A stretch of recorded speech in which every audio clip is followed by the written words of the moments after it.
Good evening. Thank you for making the time. To help our audience follow along, the core of your position rests on two key lines from Section 3 of the 14th Amendment to the Constitution. They state that no individual can serve as a senator, representative in Congress, or elector for president and vice president if, after previously swearing an oath as a United States officer to defend the Constitution, that person has taken part in an insurrection or rebellion against it, or provided support or assistance to its adversaries. I managed to read that without stumbling. Small victory for me. Now, let me ask you both directly, how does any of this actually play out in practice? Donald Trump is not about to step forward and concede that he is barred from office. Judge Luttig, I will turn to you first, then over to Professor Tribe. Thank you for inviting us on this evening. At this very moment, something noteworthy is taking place on Capitol Hill that merits close examination. A number of United States senators, members of what ranks among the world's most influential legislative chambers, are openly demanding that Donald Trump be removed from the presidency. They are not suggesting this occur at some distant point or once his term concludes. They are advocating for immediate steps while he continues to occupy the Oval Office and issue directives that affect citizens here at home and people abroad. What stands out even more is the directness of their method. They have avoided ambiguous phrasing or subtle hints that would allow them to keep political cover. Instead, they have introduced clear, forceful legislative proposals, resolutions introduced in both the Senate and the House, that draw explicitly on constitutional authority.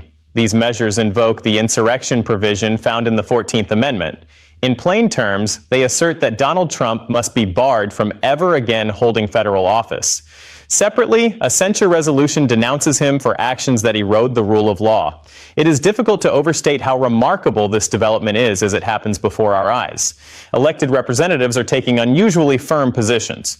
Of course, Donald Trump will not simply acknowledge any disqualification. We are living through an exceptional chapter in our nation's political life. In recent hours, one senator appeared on live television to declare that Donald Trump lacks the mental capacity required for the presidency. That senator urged the vice president, along with cabinet members, to activate Section 4 of the 25th Amendment and relieve Trump of his duties. This goes beyond isolated comments. It forms part of a broader, simultaneous pushback from Congress. The Senate and House are advancing measures for disqualification and censure, while individual members publicly call on Trump to step down or be removed through the 25th Amendment process. Three distinct constitutional avenues are now converging on one president, each carrying the same fundamental judgment. Trump is unfit to lead, and decisive action is needed to limit further harm. This morning, anxiety is evident among Republicans nationwide. Florida's Governor Ron DeSantis shared his thoughts on social media, noting that special elections often produce unpredictable results compared with general contests. Still, he added, a shift of this scale cannot be brushed aside. Republicans, he warned, must view the current political landscape with clear eyes as midterms approach. What exactly prompted that comment, and why are so many Republicans unsettled?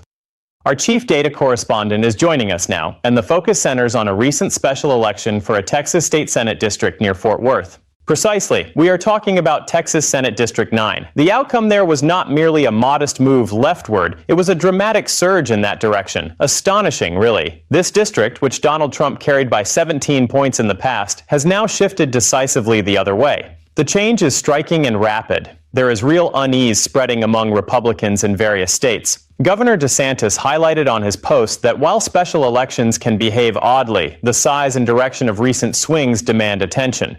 What lies behind this concern? It traces back to that Texas state Senate race in the Fort Worth region. The swing was not minor, it was overwhelming. A district Trump once won comfortably has flipped hard to the left. Events like this are rare and signal deeper shifts. Looking back historically, members of Congress have routinely questioned presidents, launched inquiries, or voiced strong disagreement. That is ordinary in our system. What sets the present apart is that it exceeds routine opposition or oversight. We are seeing a coordinated constitutional strategy that employs every mechanism the framers built in to check executive power. And this is occurring while the president remains fully in command, exercising all the authority of the office. Consider the censure resolution as one example. It goes beyond policy disagreement. It formally denounces the president for repeated assaults on the judiciary, suggestions of deploying the military domestically, and efforts to interfere with electoral processes. Then look at the Senate resolution. It does more than express regret. It specifically activates the 14th Amendment's post-Civil War provision, written to block those who rebelled against the nation from returning to positions of power. That clause is being applied directly to Donald Trump. The push for the 25th Amendment is no casual suggestion either. It constitutes a direct appeal from a current senator asking the vice president and cabinet to determine that the president cannot fulfill his responsibilities. Any one of these steps would dominate headlines alone. Coming together simultaneously, they generate extraordinary institutional pressure, the kind not seen since Republican leaders urged Richard Nixon to leave office. Today, I want to walk through all of this carefully. We will examine the disqualification measure and the true meaning of the 14th Amendment provision. We will review the censure effort and its long-term effect on this presidency. We will consider the 25th Amendment proposals and evaluate their realistic chances. Finally, we will place these developments in the larger context of Congress, treating this administration not merely as a political opponent, but as a genuine constitutional emergency requiring urgent response. Let us address each element one at a time. Though they differ in legal and political consequences, they are linked in this extraordinary period of American government.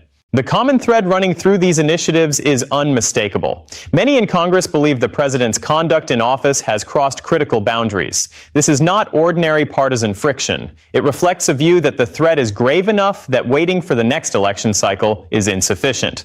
Across the disqualification push, the censure effort, and the 25th Amendment calls, the message is consistent. Further delay risks irreversible harm to democratic structures, constitutional traditions, and the rule of law, all unfolding in the present. By election time, the damage might prove permanent.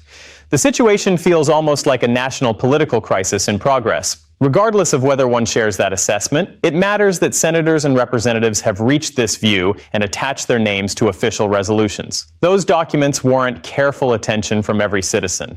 Now, turning specifically to the disqualification effort, formerly Senate Resolution 154, this carries particular constitutional significance with potentially far-reaching effects. Introduced in March 2025, it declares that Donald Trump is ineligible to seek the presidency or vice presidency in coming elections and cannot extend his current service beyond the existing term. Its foundation lies in Section 3 of the 14th Amendment, a provision not widely discussed but carrying real force.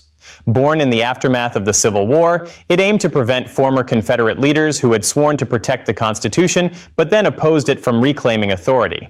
The language is intentionally wide-ranging. Any person who swore the oath and then engaged in insurrection, rebellion, or aided those who did is barred from federal office. This Senate Resolution 154 singles out Donald Trump, tying his conduct around January 6th, and attempts to reverse the 2020 election result to insurrection or rebellion. It therefore argues for disqualification under that clause. In practical terms, though, the resolution holds strong political symbolism but lacks standalone legal enforcement. It expresses the Senate's position. Any final determination on 14th Amendment disqualification would rest with the courts. The Supreme Court has already addressed related issues, adding layers of complexity. Even so, the political weight is substantial. It places an official Senate declaration on the record that a sitting president participated in insurrection and should face a permanent bar from future office. That is a striking assertion from such a major institution about someone holding power at the moment.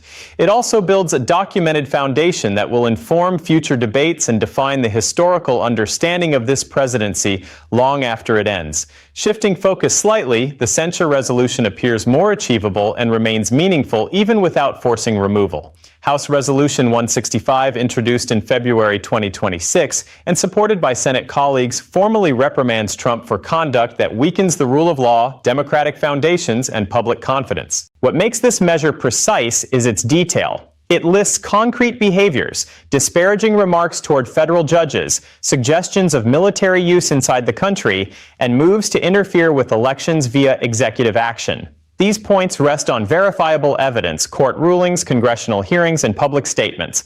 The attacks on judges, for instance, are not vague accusations. Trump has publicly criticized and threatened jurists ruling against him, and his administration pursued impeachment of certain judges. The resolution highlights documented conduct that Congress views as damaging to democratic principles. Censure carries no removal power or legal sanction, but it stands as a collective legislative judgment that the president's actions fall short of acceptable standards.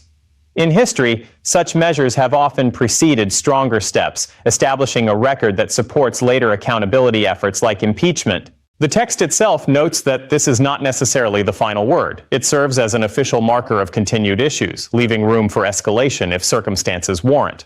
Then comes the 25th Amendment discussion, the most intense and in some ways extreme of the three approaches under consideration. In January 2026, Senator Ed Markey issued a direct call for Trump's removal under Section 4, arguing that instability and poor handling of foreign affairs rendered him unsuitable. He cited attempts to leverage military and law enforcement for personal political gain, insisting the president lacked mental fitness and pressing the vice president and cabinet to intervene. Section 4 of the 25th Amendment outlines procedures for removing a president deemed unable to discharge duties. It requires the vice president, joined by a majority of the cabinet, to declare incapacity, transferring power temporarily to the vice president. Originally crafted for clear physical impairments, such as severe illness or coma, it addresses extreme scenarios. Applying it here based on temperament or judgment rather than medical condition would mark uncharted territory. The obstacles are formidable. The vice president would have to oppose the president directly. Cabinet members, chosen by Trump and serving at his pleasure, would need to unite in that judgment. If contested, Congress would require a two-thirds vote in both chambers to sustain removal. Those thresholds are extraordinarily high in the current environment.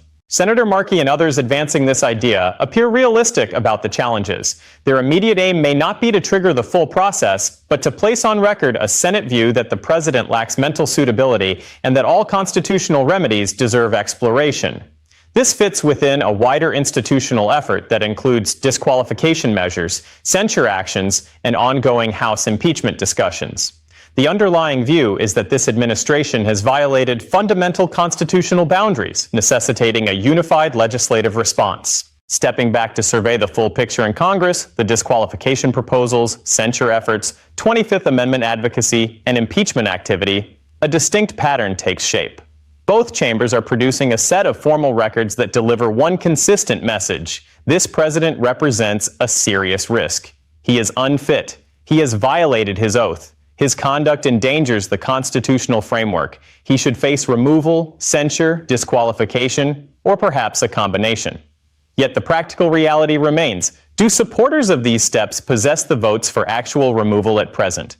Clearly not. The House majority has stalled impeachment progress, the Senate falls short of the two-thirds needed for conviction, and the 25th Amendment path depends on a vice president and cabinet unlikely to act against their leader. Still, the significance persists even absent immediate success. These initiatives are building an authoritative congressional record that details the president's actions in precise official terms. That record endures.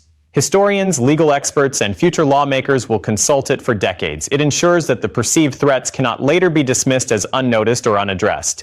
The warning has been issued through the most solemn constitutional channels available. The central question becomes whether those with power to act will respond before irreversible consequences arise. Some viewers may ask why bother with censure or 25th Amendment calls when removal votes seem unattainable. It is a fair question, and the answer carries real importance. The primary value lies in documentation. When future generations examine this pivotal era in American history, as they inevitably will, they will encounter an official congressional record that spells out the president's conduct and the gravity with which it was viewed at the time. They will find Senate resolutions invoking the 14th Amendment's insurrection clause, censure measures condemning judicial attacks, domestic military threats, and election interference. They will see impeachment articles outlining charges of power abuse, unconstitutional actions, and overreach. Certain senators will stand on record asserting mental unfitness and urging 25th Amendment use. This body of work serves not only as historical evidence, but as potential precedent for handling future emergencies. One key development is Senate Resolution 154, which frames a lasting challenge to Trump's political prospects via the 14th Amendment. Though it lacks direct legal force now, it records the Senate's judgment that his actions constituted insurrection. That legislative finding could influence later court proceedings and compels senators to clarify their positions on the matter. Disqualification concerns will not vanish. They featured prominently in the Colorado ballot litigation before the Supreme Court and continue to fuel serious legal debate. As Trump's term ends and discussions of renewed candidacy or influence emerge, the Senate's formal recognition of insurrection will weigh heavily in disqualification arguments. Establishing that foundation now, while events remain fresh, avoids the need to rebuild the case entirely in the future. Similarly, the censure resolution, though powerless to oust the president, delivers a permanent, irreversible legislative condemnation. Trump and his allies resist it fiercely, precisely because it creates an indelible stain on his record. It signals that Congress found his behavior wholly unacceptable and chose to denounce it formally. Unlike pardons, vetoes, or executive reversals, a censure cannot be erased. It resides permanently in congressional records as a lasting testament to the actions deemed damaging, undermining institutions, threatening judges, disrupting elections. It forms an enduring assessment of this presidency's character. That matters deeply. It shapes historical understanding, signals boundaries Congress will not tolerate, and prepares the ground for any future accountability measures. When Congress officially declares conduct harmful and unlawful, it becomes far harder to dismiss criticism as mere partisanship. Finally, consider the 25th Amendment push. Even if removal never occurs, it marks a critical instance where senators publicly challenge the president's capacity to lead. When a current senator states on camera that the president lacks mental fitness, that assertion enters the permanent record. Scholars and observers will cite it when reviewing this era, noting that leaders with direct access to information and first-hand knowledge concluded the president could not meet his responsibilities. Regardless of political perspective, the fact that such a statement came from positions of authority carries lasting significance beyond routine partisanship. Senators do not lightly propose 25th Amendment action or question a president's mental suitability without grave consideration. What we witness on Capitol Hill is not a single dramatic confrontation resolved in one vote.